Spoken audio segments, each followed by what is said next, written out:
గుంటూరులో మాజీ మంత్రి అంబటి రాంబాబును ఎమ్మెల్సీ తోట త్రిమూర్తులు, మాజీ ఎమ్మెల్యే ఆమంచి కృష్ణమోహన్, కాపు నేత దాసరి రాము పరామర్శించారు.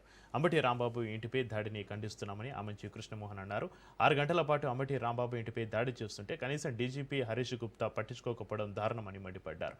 రాష్ట్రాన్ని కాపాడాల్సిన పోలీసులు మీ హక్కుల గురించి ఎందుకు పోరాటం లేదని ప్రశ్నించారు. రాంబాబు చదువుకున్న వ్యక్తి, లాజిక్గా మాట్లాడేదే తప్ప అతను ఎలాంటి తప్పు చేసే వ్యక్తి కాదని, ఫ్లెక్సీ విషయంలో ఆవేశంలో ఒక చిన్న మాట మాట్లాడినంత మాత్రాన దానికి ఇంటిపైన దాడి చేయడం సరైన విధానం కాదని ఆమంచి కృష్ణమోహన్ అన్నారు.